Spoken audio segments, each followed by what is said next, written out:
Bismillahirrahmanirrahim. Assalamualaikum warahmatullahi wabarakatuh. Tuan-tuan dan para pendengar rahimakumullah.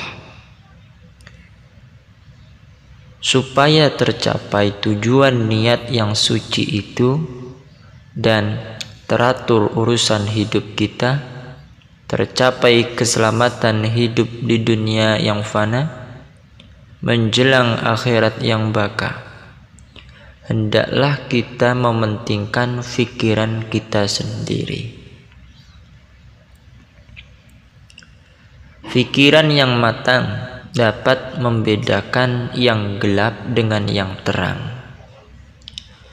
yang hak dengan yang batil, dapat membuang jauh-jauh pendapat yang salah dan pendirian yang curang. Kalau tidak dengan pikiran yang teratur beres, tidaklah lahir kemanusiaan yang sempurna dan tidak pula akan maju langkah menuju kemuliaan dan ketinggian. Yang amat berbahaya bagi hidup ialah fikiran yang tidak tegak sendiri, yang hanya berlindung atau terpengaruh oleh pikiran orang lain. Kekuatan hanya apabila ditolong orang lain, hanya itu saja. Tidak dapat dibiarkan hidup sendiri dia. Tak ubahnya dengan rumput yang tumbuh di bawah naungan pohon beringin. Hidup segan, mati tak mau. Sebab dia tidak mendapat cahaya langsung dari matahari. Tuan-tuan dan para pendengar rahimakumullah. Satu kegilaan yang menghilangkan sederhana, yaitu merasa kagum pada diri sendiri, pongah dengan nama dan turunan, sehingga lupa menyelidiki di manakah kekurangan diri. Kesudahannya, segala kesalahan hanya ada pada orang lain tanpa saya sendiri suci, benar, dan jujur. Kita saja yang berkata begitu tanpa kita insafi, orang yang jujur pun pergilah, seorang demi seorang. Mereka pergi. Tinggallah orang-orang yang suka mengangguk-anggukkan kepala, yang tiada bercakap terus terang. Hal ini menunjukkan kekurangan kita. Tidaklah ada salahnya kalau sedang duduk-duduk, fikirkan apa sebab orang meninggalkan kita. Apa sebab si anu benci kepada kita, dan apa sebab si anu undur daripada kita. Kalau kita tidak tahu di mana salah kita, jangan kita enggan menanyai secara jujur kepada kawan, dan jangan mempertahankan diri daripada duri. Hendaklah tuan-tuan, di dalam berfikir seorang diri itu diketahui jalan manakah yang telah ditentukan oleh Tuhan terhadap kita. Kemana langkah kita yang lebih ringan? Lorong manakah yang cocok buat kita? Yang amat berbahaya sebagaimana yang kita nyatakan ialah ambisius dan suka popularitas.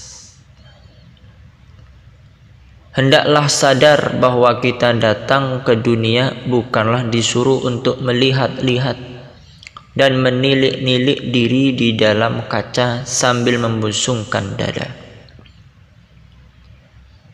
Kita datang ke dunia buat bekerja, dan apa yang kita kerjakan itu pada hakikatnya bukan jasa seperti yang disangka kebanyakan orang,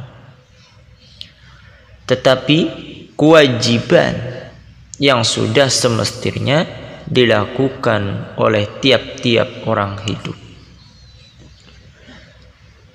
Sayang sekali orang-orang yang menganjurkan manusia ke jurusan ini di zaman kita ini dipandang sebagai orang yang lembek. Orang yang mengakui salahnya dikatakan suka mengalah. Orang yang meminta maaf dikatakan pengecut. Sebab itu ia tidak mau mengaku salah, merasa benar saja, walaupun telah terperosok masuk jurang kesalahan. Merasa benar, tetap teguh pada pendirian, tidak boleh berubah, tidak boleh berkisah, walaupun hati sendiri merasa bahwa pendirian yang lama telah salah menurut timbangan perasaan hati kecil yang telah mendapat latihan pikiran baru. Tuan-tuan dan para pendengar rahimakumullah, mempergunakan akal dengan saksama adalah serupa main olahraga juga, berkehendak kepada latihan yang lama, kesungguhan yang tidak berhenti-henti. Orang yang berakal memandang ringan segala kesusahan, lumrah segala halangan yang menghambat tujuannya.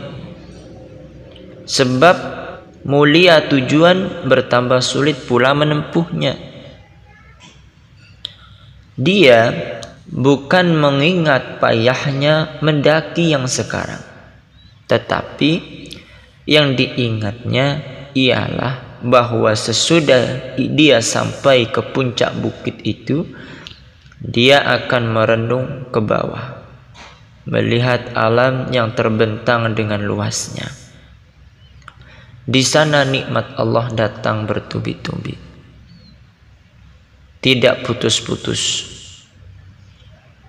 dan tidak berhenti-henti. Inilah yang dimaksud daripada akal yang kita pergunakan untuk hidup. Inilah maksud daripada kita menyederhanakan dalam fikir. Karena menyederhanakan dalam fikir membuat hidup menjadi semakin tenang. Karena selama ini penyakit daripada hidup menjadi sulit adalah karena fikir yang tidak tersusun dengan rata. Karena fikir yang membelitkan tindakan. Sehingga dengan fikir usaha dan tindakan menjadi ribet. Nah, orang yang berakal seharusnya menggunakan fikir dengan teratur dan dengan saksama, menyederhanakan segala apa yang sulit, menyederhanakan sebagaimana apa yang menjadi problem untuk menempuh kepada solusi, untuk menempuh kepada jalan keluarnya. Itulah yang disampaikan oleh para ulama kepada kita. Mudah-mudahan tersampaikan pula baik oleh hati kita, diterima oleh fikir kita. Wa barakallahu fikum ajmain. Wassalamualaikum warahmatullahi wabarakatuh.